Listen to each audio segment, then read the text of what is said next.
ಬೇಕ್ರಿ style masala bread ಟೋಸ್ಟನ್ನು ಮಾಡ್ತಾ ಇದ್ದೀನಿ ಮನೆಯಲ್ಲಿ ಟೇಸ್ಟಿಯಾಗಿ ಹೈಜೀನ್ ಆಗಿ ಕಡಿಮೆ ಸಮಯದಲ್ಲಿ ಮಸಾಲಾ ಬ್ರೆಡ್ ಟೋಸ್ಟನ್ನು ಮಾಡ್ಕೊಳ್ಬೋದು. ತುಂಬಾ ಈಸಿಯಾಗಿದೆ ರೆಸಿಪಿ, ತಿನ್ನೋದಕ್ಕೆ ತುಂಬಾ ಟೇಸ್ಟಿಯಾಗಿರುತ್ತೆ. ಹಾಯ್ ನಮಸ್ಕಾರ ಎಲ್ಲರಿಗೂ, ವೆಲ್ಕಮ್ ಟು ಮೈ ಚಾನಲನ್ನು ಹೊಸದಾಗಿ ನೋಡ್ತಾ ಇದ್ದರೆ ಚಾನಲನ್ನು ಸಬ್ಸ್ಕ್ರೈಬ್ ಮಾಡ್ಕೊಳ್ಳಿ. ಮಾಡೋದಕ್ಕೆ ಪ್ಯಾನ್ಗೆ ಒಂದೆರಡು ಟೇಬಲ್ ಸ್ಪೂನಷ್ಟು ಎಣ್ಣೆಯನ್ನು ಹಾಕ್ಕೊಂಡಿದ್ದೀನಿ. ಎಣ್ಣೆ ಬಿಸಿಯಾಗಿದ್ದ ಮೇಲೆ ಒಂದು ಅರ್ಧ ಟೇಬಲ್ ಸ್ಪೂನಷ್ಟು ಸಾಸಿವೆ ಮತ್ತು ಜೀರಿಗೆನ ಹಾಕ್ಕೊಳ್ಳಿ. 2 ಮೀಡಿಯಮ್ ಸೈಜ್ ಈರುಳ್ಳಿಯನ್ನು ಈ ರೀತಿ ಉದ್ದ ತೆಳುವಾಗಿ ಕಟ್ ಮಾಡಿ ಹಾಕ್ಕೊಂಡಿದ್ದೀನಿ.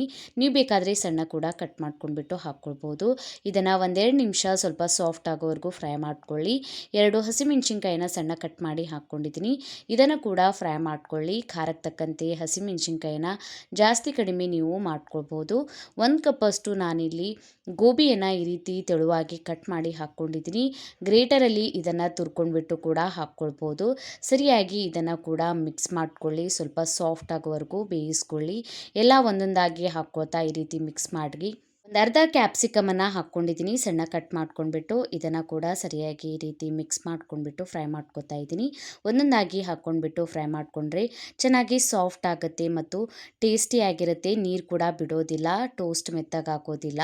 ಇದಕ್ಕೆ ಅರ್ಧ ನಾನು ಟೊಮ್ಯಾಟೊ ಹಣ್ಣನ್ನು ಸಣ್ಣ ಕಟ್ ಮಾಡ್ಕೊಂಡ್ಬಿಟ್ಟು ಹಾಕ್ಕೊಂಡಿದ್ದೀನಿ. ಲಾಸ್ಟಿಗೆ ಹಾಕ್ಕೊಳ್ಳಿ ಟೊಮ್ಯಾಟೊ ಹಣ್ಣು, ಸ್ವಲ್ಪ ನೀರಿನ ಅಂಶ ಇರುತ್ತೆ ಅದರೊಳಗೆ. ಸ್ವಲ್ಪ ಇದೆಲ್ಲ ಡ್ರೈ ಆಗೋವರೆಗೂ ಸರಿಯಾಗಿ ಇದನ್ನು ಫ್ರೈ ಮಾಡ್ಕೊಂಡಿದ್ದೀನಿ.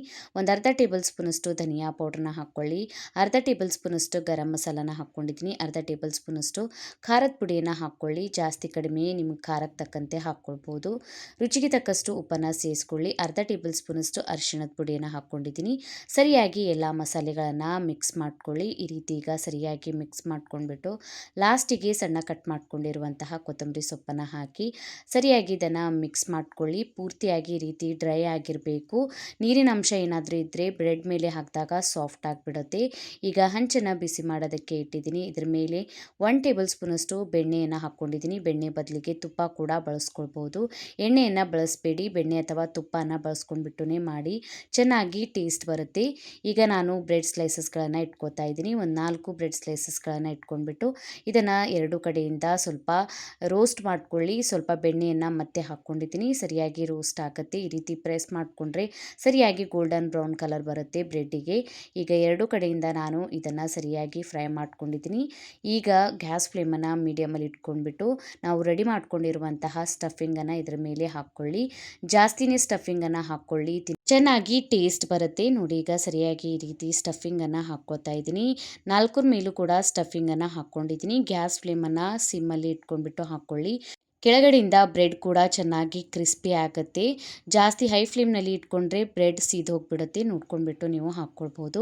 ಸ್ವಲ್ಪ ಈ ರೀತಿ ಸ್ಪ್ಯಾಚುಲಾಯಿಂದ ಪ್ರೆಸ್ ಮಾಡ್ಕೊಳ್ಳಿ, ಸರಿಯಾಗಿ ಕುಂತ್ಕೊಳ್ಳುತ್ತೆ. ನೋಡಿ ಈಗ ಟೇಸ್ಟಿಯಾದಂತಹ ಬ್ರೆಡ್ ಟೋಸ್ಟ್ ರೆಡಿಯಾಗಿದೆ. ಎಲ್ಲ ಕಟ್ ಮಾಡಿ ಇಟ್ಕೊಂಡ್ರೆ ಸಾಕು. ಒಂದು 10 ನಿಮಿಷದಲ್ಲಿ ಟೇಸ್ಟಿಯಾದಂತಹ ಈ ಬೇಕ್ರಿ ಸ್ಟೈಲ್ ಮಸಾಲಾ ಟೋಸ್ಟನ್ನು ಮನೆಯಲ್ಲಿ ಹೈಜೀನ್ ಆಗಿ ಟೇಸ್ಟಿಯಾಗಿ ಮಾಡ್ಕೊಳ್ಬೋದು. ಟ್ರೈ ಮಾಡಿ ನೋಡಿ, ಕಮೆಂಟ್ ಒಳಗೆ ತಿಳಿಸಿ ವಿಡಿಯೋ ಹೇಗೆ ಅನ್ನಿಸ್ತಂತ. ವಿಡಿಯೋ ಇಷ್ಟ ಆಗಿದ್ದರೆ ಲೈಕ್ ಮಾಡಿ, ಶೇರ್ ಮಾಡಿ. ಇದೇ ರೀತಿಯ ವೀಡಿಯೋಸನ್ನು ನೋಡೋದಕ್ಕೆ ಚಾನಲನ್ನು ಸಬ್ಸ್ಕ್ರೈಬ್ ಮಾಡಿ. ಇನ್ಸ್ಟಾಗ್ರಾಮ್, ಫೇಸ್ಬುಕ್ಕಿಗೆ ಫಾಲೋ ಮಾಡಿ.